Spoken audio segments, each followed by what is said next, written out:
sabemos que amanhã morreremos. É assim que a sociedade vive. Cada um está vivendo para si mesmo. O grande Deus deste mundo, ele chama-se eu mesmo. Eu mesmo. Esse é o grande Deus. Por causa dessa epidemia de celebridades instantâneas, onde todo mundo hoje luta para ser sua própria celebridade. Aí as pessoas vão lá numa página social, já cria o seu perfil, já cria sua imagem, aí vive assim, ó, todo mundo olhando para si mesmo. Vai fazer uma festa íntima, vai fazer uma viagem com a família, mas todo mundo tem que saber. Irmãs expondo os seus corpos na internet livremente, depois não se ofende e nem se envergonha de estar no meio dos jovens, dos irmãos, ali vestida, enquanto muitas vezes no mundo virtual está despida. Essa vergonha, esse pudor, as pessoas estão perdendo. Mas tudo é normal, tudo é bonito, porque a gente vive de likes, né? E isso escraviza as emoções. A neurociência tem estudado essa mudança de comportamento. Meus irmãos, eu não me preocupo em relação ao que isso está acontecendo no mundo. Me preocupa o quanto isso está destruindo o testemunho de Deus. O quanto nós estamos banalizando as verdades sagradas. O quanto o púlpito está se tornando um palco e não púlpito. Antigamente a palavra púlpito tinha um sinônimo de algo sagrado, mas hoje se tornou palco.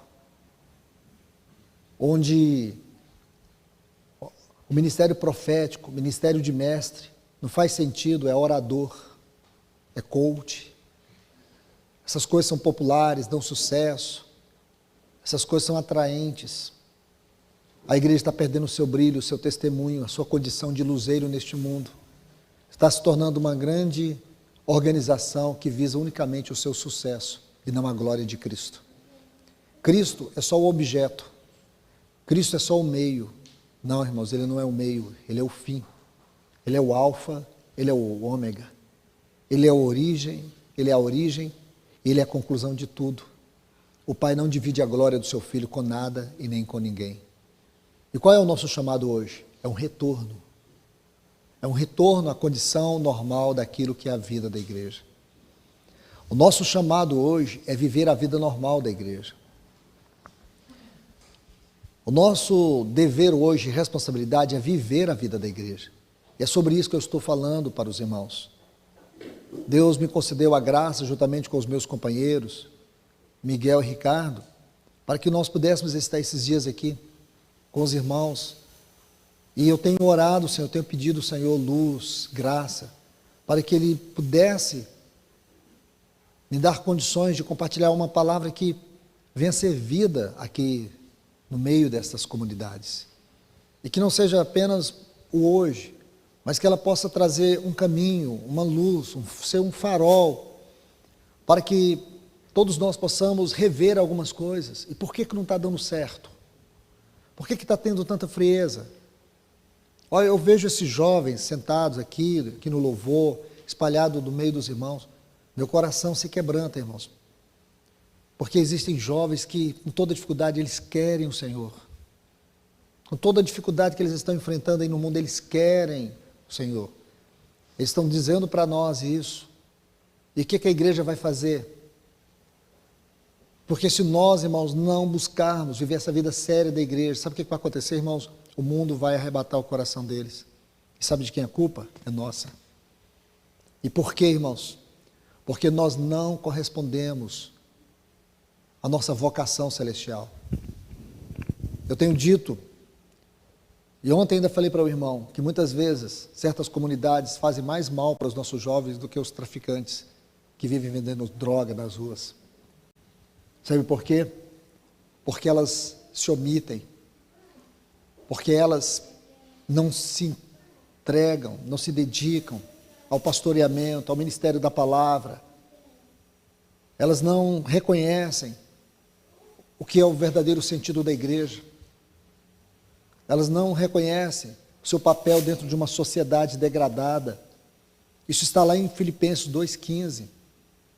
Numa sociedade corrupta, nós temos que ser luzeiros. Nós, irmãos, somos uma expressão terrena daquilo que é celestial. Deus escolheu cada um de nós, nos incluiu daquilo que é o seu corpo, colocou seu Filho como cabeça. O cabeça está no trono. No trono como cabeça, Ele é o nosso Senhor. No trono como cabeça, Ele é o nosso sumo sacerdote. Isso para nós já diz tudo. Então por que eu vou ser medíocre na minha fé? A mediocridade, ela ocorre devido às divisões que existem no meu coração. Quando eu começo a entulhar o meu coração com os valores do mundo. Meus irmãos e irmãs, os nossos valores são celestiais. Nosso padrão de vida é celestial. E quando eu digo isso significa que em todas as áreas da minha vida, seja como homem, marido, seja no trabalho, seja onde for, eu sempre tenho que ter um padrão celestial. Essa história de que aqui no culto a gente canta, como estávamos cantando essa linda canção que os irmãos nos conduziu aqui. Imagina se todos nós fôssemos com esse coração grato, rendido, quebrantado, de adoradores, isso fosse o meu culto todo dia. A questão é que a gente não entende o que é culto, a gente acha que o culto é o horário da reunião da igreja. O culto tem muito mais a ver com o que eu sou para Deus do que com o que eu faço para Deus e quando eu faço. Porque se eu não sou um culto, se a minha vida não é um santuário, então não significa que aquilo que eu faço aqui, por mais bonitinho que seja, não significa nada, irmãos, isso é religiosidade. Agora o culto é o que eu sou. O senhor precisa ver o meu culto na segunda, na terça, na quarta.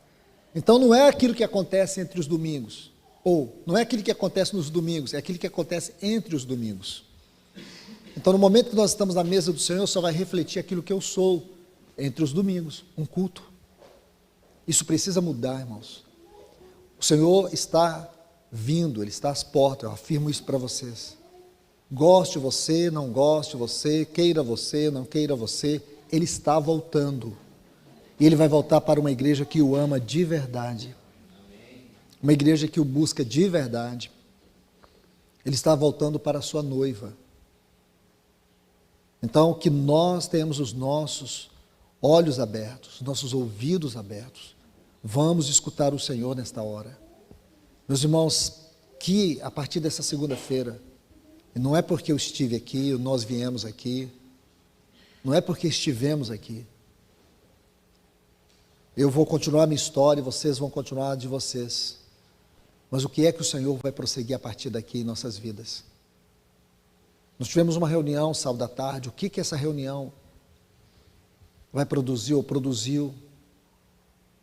O que não podemos, irmãos, é viver só de conferências. Conferência deveria ser o resultado daquilo que nós temos ganhado, seria tão maravilhoso. Volto a dizer para vocês, avivamento deve ser a condição normal da vida da igreja. É um retorno à condição normal da vida da igreja. Muitos irmãos oram por avivamento. Sabe o que eu tenho dito para eles? Não escandalizem. Eu tenho dito, irmãos, pare de orar por avivamento. Pare de orar por avivamento. Você ora todo dia, Senhor, eu quero comer hoje. Você ora? Ninguém ora, não é, irmãos? Nós oramos porque tem a comida, não é verdade? Então nós não podemos orar pedindo a Deus avivamento. Nós temos que orar a Deus sendo grato, Senhor, obrigado, porque o Senhor nos deu o teu Espírito para fazer habitação em nós. Obrigado porque meus pecados já foram todos eternamente perdoados. Teu Espírito foi enviado, a tua palavra está aqui, nosso Senhor está voltando, o trono está lá com o nosso sumo sacerdote. Por que a gente não vive à luz dessas verdades? O que impede, irmãos? O que impede você hoje de ser uma fiel testemunha? O que impede você de ser um homem de Deus, uma mulher de Deus? O que impede? Não é estranho isso, não, irmãos? Será que a gente não se incomoda de ficar orando, Senhor, manda avivamento? Por que eu não vivo o avivamento? Por que eu não vivo a condição normal como cristão que nasceu de novo, que teve toda a sua dívida de culpa, de condenação, cancelada lá no Calvário? Por que a gente não vive a alegria de ter experimentado o poder da morte, da ressurreição, da ascensão, da entronização e da esperança que o nosso Senhor voltará? Por que a gente não vive isso? Por quê? Por que a preferência pela mediocridade? consome muito mais o meu coração do que o anelo de ter um coração despertado, avivado, alegre, feliz, que ama o Senhor.